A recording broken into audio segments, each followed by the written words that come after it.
Hey friends, Power Guy Rob Phoenix here. Hope you're all doing well today. It's a beautiful day. It is Thursday, October 24th. Um, it's about 55, 60 degrees outside, very sunny, nice blue sky. Um, anyway, it's a good day. I hope everybody's having a nice day. I hope you're having a nice week. Tomorrow's Friday, so yay for the weekend. Um, I just want to talk because it's Halloween and I've been really watching a lot of old school horror movies. Like my favorite horror movies are the kind that are supernatural. I'm not into like slasher murderers. I'm into supernatural horror or religious related exorcising demons and all that. I love that stuff.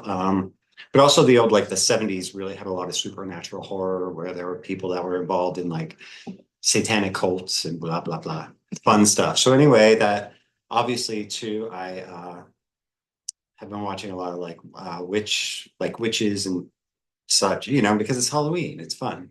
um but anyway, I was watching, there used to be, well, there was a show on Disney Channel. If you're into Marvel, it was called WandaVision. It was like 3 years ago. Really good show about the Scarlet Witch. Well, anyway, there's now a sequel to it, um, called Agatha All Along, and that's on Disney Plus as well. And it's very good. It's just about this. She's kind of a villain, but she wants to get her magic powers back. So she travels on what's called the Witch's Road, and her and like this coven she puts together have to face these various trials in order to progress to the next place along the road.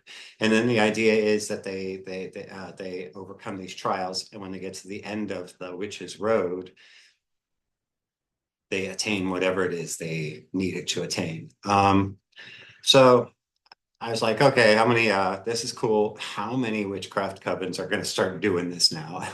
um, but I have some Scarlet Witch comics upstairs. And so I dug them out and I was reading them. And I have one where she's traveling the Witch's Road. And I think the show did a pretty good job keeping true to the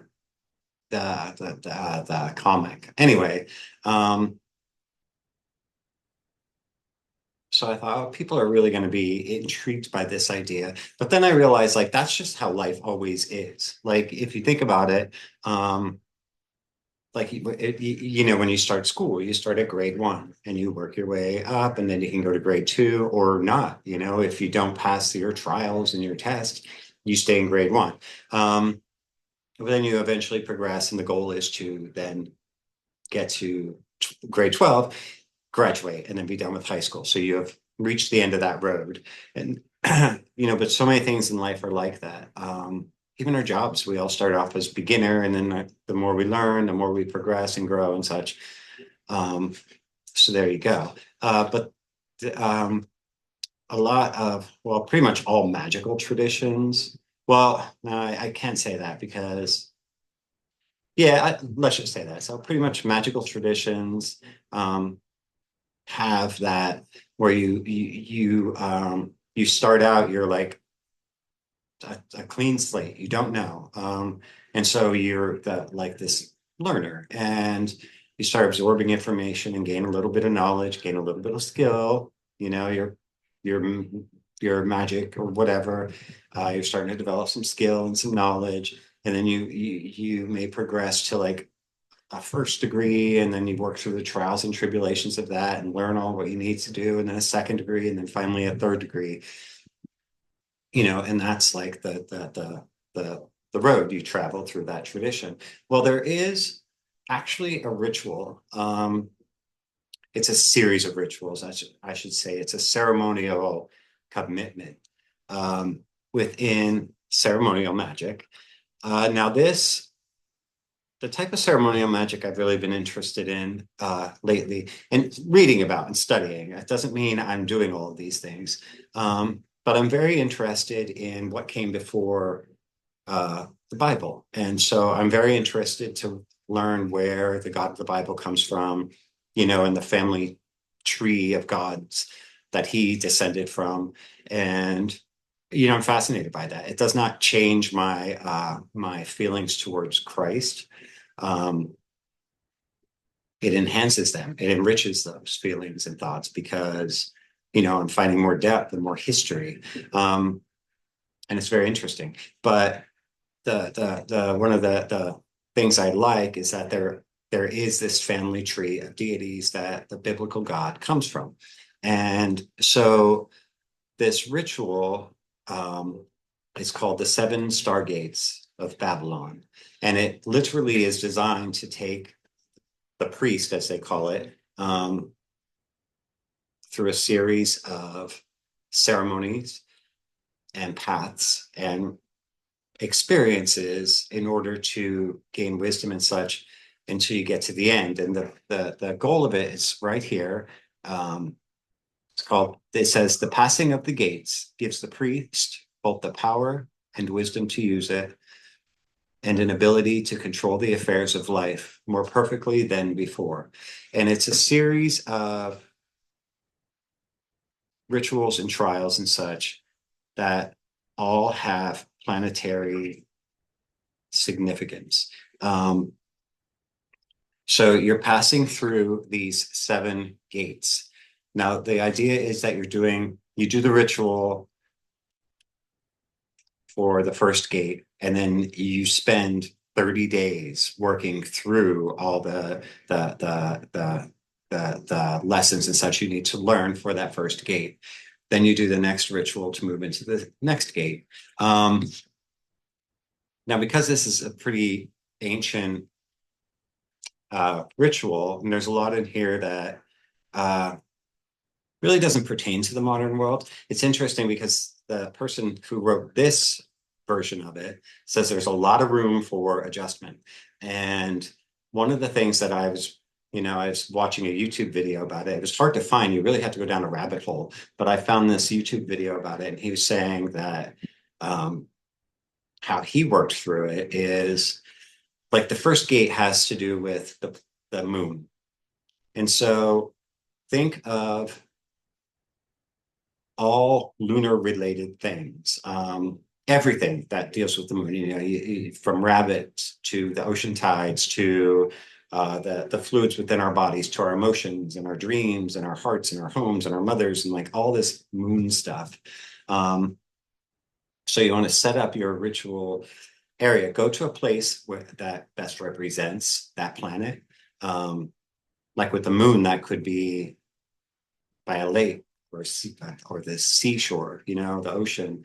And you perform this ritual to open the gate. And then you become hyper aware of your surroundings and what does that planet have to teach you in the environment you're in, and learn all that and gain all that wisdom and absorb as much as you can, and if possible spend the next 30 days going back to that place or just surrounding yourself with all this lunar kind of stuff. And then at the end of that, you do the next ritual to go through the Mercury gate. And so then you want to do that ritual at a place that's better associated with the planet Mercury. Now, Mercury, we think of like air and such. So it could be a top of a mountain or a windswept plain, somewhere where you feel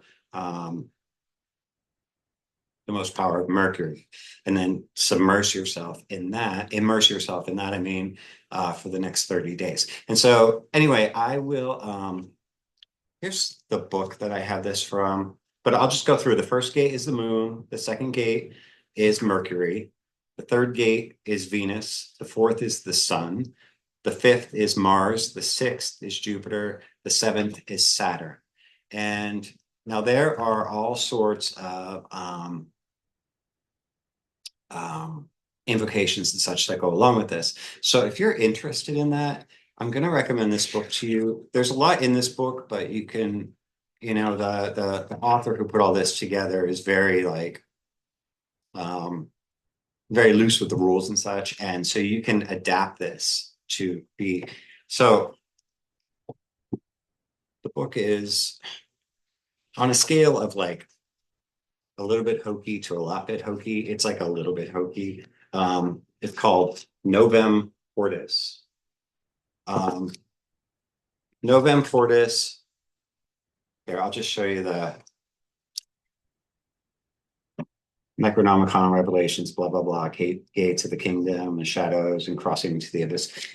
Don't let that scare you. Here's what the book actually looks like. It's just a hardcover.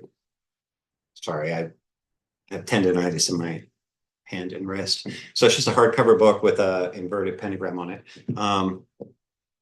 But then when you go back to page 219, that's where you get the seven star gates of Babylon. So if you're interested in the idea of the witch's road, or if you want to put yourself or help somebody else, or but it's probably better to do this on your own for yourself, to work through these sort of astrological gates, so that you gain as much wisdom and understanding of how the planets influence everything from various elements within your body to various like psychological things, physical things, how it all manifests or works in your life, and gaining wisdom. Think of it as like sort of this really ancient version of the Kabbalah, um, where instead of the tree of life or whatever, you're just working through these gates.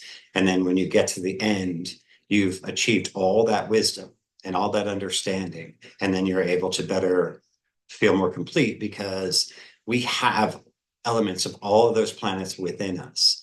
On like, I can't think of the word. I don't know why I can't think of the word, but on various levels, like physical, spiritual, mental, psychological, whatever. And the way we act, our reactions to things, our actions, the way we speak, the way, choices we make and such are all manifestations of those various planets, elements. There you go. So a true mastery of that is just being a total master of the elements, master of yourself. I mean, I am not a master of these things by any stretch of the imagination, but I am really considering doing this because there's so much I want to work on with myself. And I think this is a really great way to do it. And plus, I'm really, really intrigued